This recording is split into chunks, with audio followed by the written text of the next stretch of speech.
Hello everybody out there, Chris here, and welcome back to another comic book review. And in this review, I will be reviewing The Amazing Spider-Man Annual #1 for the end of 2014. And guys, are you tired of Spider-Verse? Have you seen enough? Too many Spider-Men for you?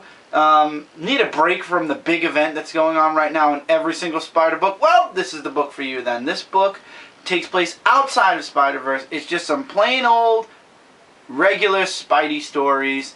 And there's 3 stories in here. The middle story I wouldn't count as a story because it's only about 2 pages long and it's more of a funny haha, okay, here's the intermission before the next story skit. So there's 2 big stories and 1 tiny story in here. And it's $5.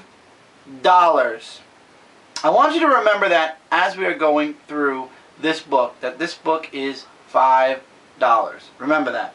Okay, so the first story, yeah, Pete leaving work, you know, ready to go home, and Sanji stops him and says, "Did you read your paper yet? The paper you were supposed to read on the molecular, what the hell was it called again?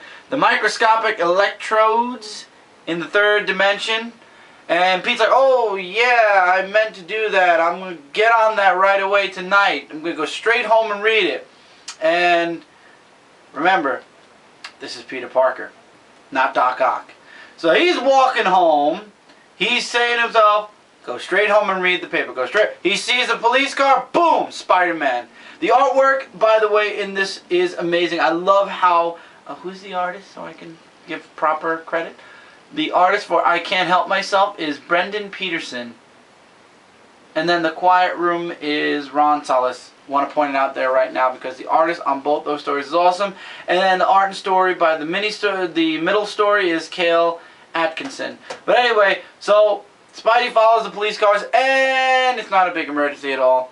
Just a car crash, and basically it's being taken care of. So you think, okay, Pete's going to go home. It's the end of the story, right? Nope.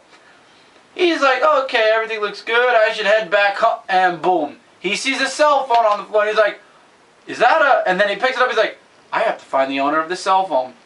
And guys, for the rest of this story, that's all he's doing, trying to figure out how to unlock this cell phone to find out whose it is and get it back to them.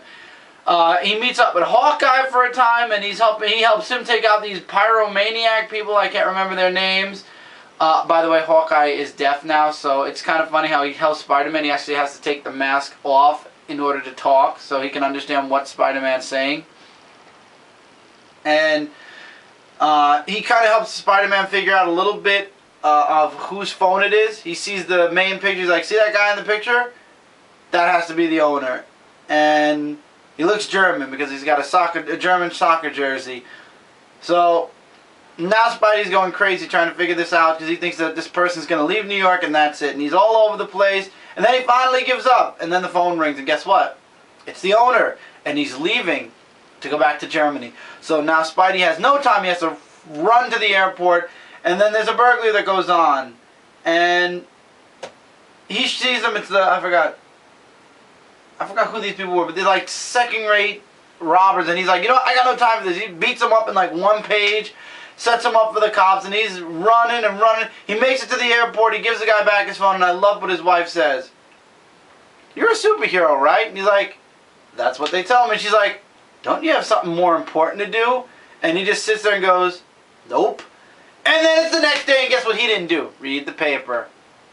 And he's like, okay, I'm going to sit in my office right now and do it. And there go the police cars again.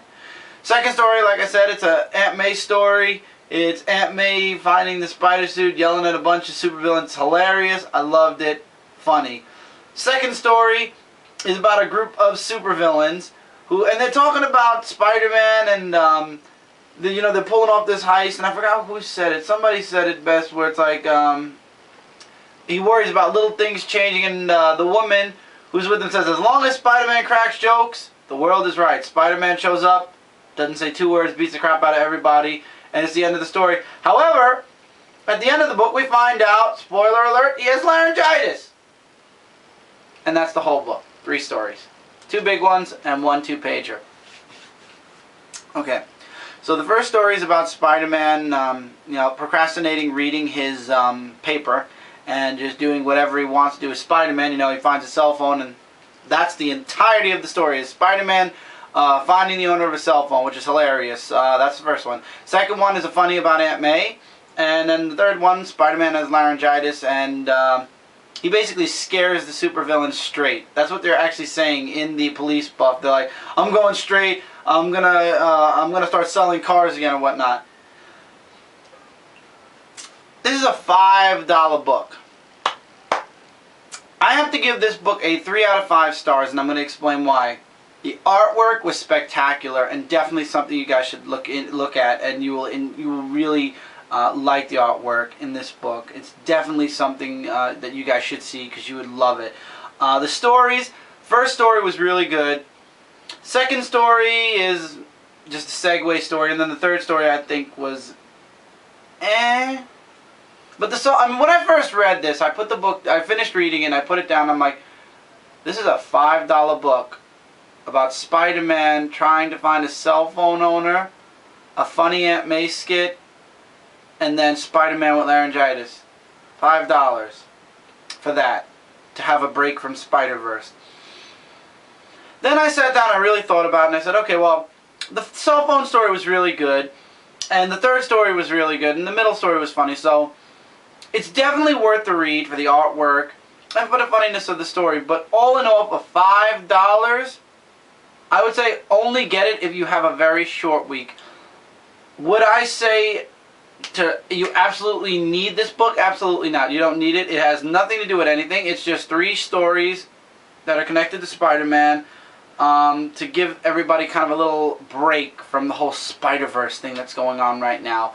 And it delivers what it basically says. If you're tired of Spider-Verse, you want some regular Spider-Man stories, there you go. It's about a cell phone, it's about laryngitis, and it's about Aunt May yelling at supervillains. I mean, come on. Come on. It's funny, it's worth it, but I gotta take a star and a half away for the $5, and then the other half a star just because they were interesting stories, but a cell phone and laryngitis, I was hoping to see the Shocker come back. We're never going to see the Shocker in a Spider-Man comic book again, are we? We get Electro instead. Anyway, that's it for this review, guys. As always, don't forget to check out comic-related, Comic Frontline Zone 4 podcast, and Frontline Gaming Zone. Together, we're your #1 source for comic-related news, reviews, and a whole bunch more. Don't forget to check back on here. We got tons of more reviews, tons of more. Very good for me. Tons more reviews to come. We are slowly gearing towards Christmas. And yeah, until then, guys, take care, keep reading, keep collecting, and I'll see you guys in the next review.